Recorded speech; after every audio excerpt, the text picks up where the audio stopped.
Lisa. Sometimes you just end up with the most perfect product without even trying.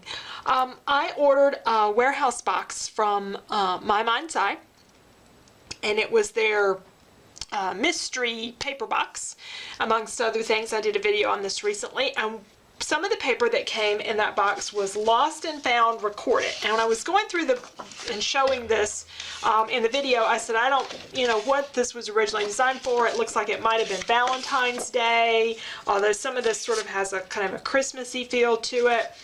And I was kind of laying, putting things up, and I was thinking about, what photos I could use with what papers, and I remembered this one, and I pulled it out, and this could not be the more perfect collection for this particular photo. This photo was made last year, close to Christmas time. It happened to be the 25th anniversary of our first date. And although we're married, we don't really celebrate it too much anymore. We sort of remember it, but because it was 25 years, we did go out to dinner and celebrate that particular evening, and I want to scrap this photo. I also had a request to do more 5x7 photos, and this is a 5x7. And the only problem I have is figuring out what I'm going to use, because there's so much perfect paper and product here to use with this photo. There's a couple of possibilities. I really like this paper with it, and this has a look, to me, those look like ornaments hanging down. They're not. So it kind of goes with the sort of Christmas thing it is, but what a wonderful, delightful day, extraordinary. That's a really good paper. I think, though, the best one is this one, because it has the red. Because it was close to Christmas, I was wearing a little bit of a Christmassy kind of sweater, red and black, and it has some little silver sparkle stuff in it. Don't show up that great on the photo, but they were there. So this is a really wonderful paper to celebrate that event with the J'adore and Love You Forever on there, and then there's lots of embellishments. So I think I'll put this one aside for another time. There's lots of other great paper here. I don't think I'm going to want a lot of this.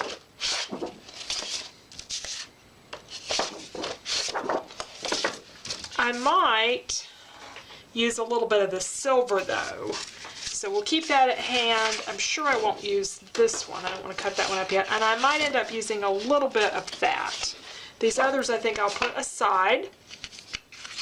And we'll figure out some embellishments. I have not worked up a particular arrangement for this page. Obviously, the layout here itself is going to kind of focus the photo in this area, so I don't cover up, I especially don't want to cover up those words. I could go up as high as this. I'm trying to decide if I want to cut this photo down, because this area over here, this is stuff I don't need. I was getting ready to paint this room, and there's just some laundry in the background and stuff. So I probably will really cut this down a little bit, so it's not going to be a true 5x7, but that's why I printed it on 5x7 so I could get a larger image of us. So I'm probably going to cut this one down, and it's probably going to be more like a 5x5 photo on there.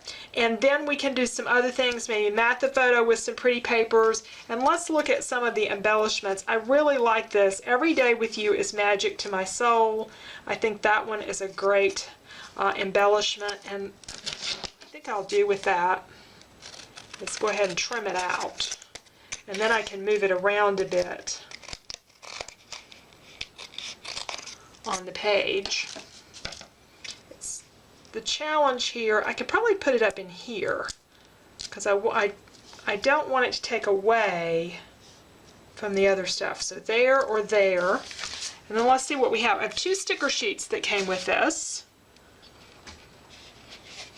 So I will go through these and pull out some stickers that I think are really good. I'll probably use this for like the date on there, although I've got all those numbers. That would be great for some other type of project where I need everything numbered, especially since they're in black and cream. But then I have them in this as well. Maybe I'll use these. So there's just some great stickers and stuff here for a lot of different things. So next I'm gonna go through and decide maybe which ones of these embellishments I know I want to use, and put those on some wax paper and lay them on here so I can kind of figure out where things are going to go. And then I can work up my title. This page won't need a lot of journaling. I might talk about what we did that evening to celebrate, but we won't need a whole lot there. But I do want to to mat the photo with something so it doesn't get lost and the focus go to these embellishment areas. I have some 6x6 papers that I think will be a nice mat for this photo. So I'm just deciding which ones that I like. I actually like both of these. And I still love this silver glitter paper. Just deciding whether I want it right behind the photo or I want the red around the photo. I think I want the red around the outside to really keep this more of a frame. And I don't think I want my photo resting right on that glitter paper, since this is a photo I kind of want to preserve, and I don't know how good a, I won't say good a quality, but good this would be in the long term. I don't normally worry about that too much, but it's kind of a special photo. So we'll put some acid-free paper between this and all that glitter.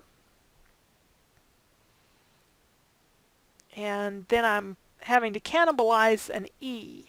I'm taking the bottom of another letter, or actually it was the top of the 7, I sort of turned it over and made the bottom of an E out of an F. So I kind of put them together and I can get the word years, because I had this perfect silvery glittery years. I just didn't have an E. So we're adding a little bit of red ink around these papers. I did both of them. Kind of get that white edging off of there.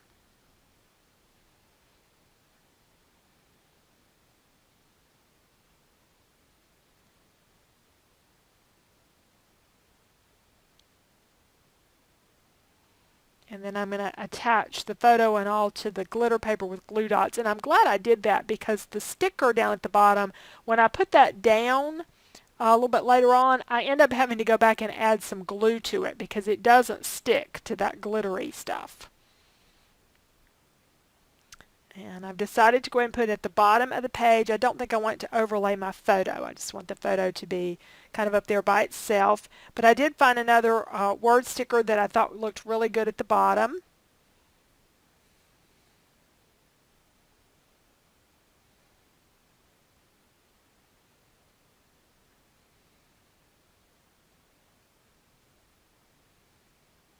And this is ledger paper, so it makes it really easy to line everything up. And I'm glad they used ledger paper, because my husband used to tease me about my accounting background in the early days of dating. I don't remember now what he used to say, but I just remember that coming up. So the ledger paper is sort of an appropriate thing for us. I felt like I needed something to sort of bridge the two corners of this page together.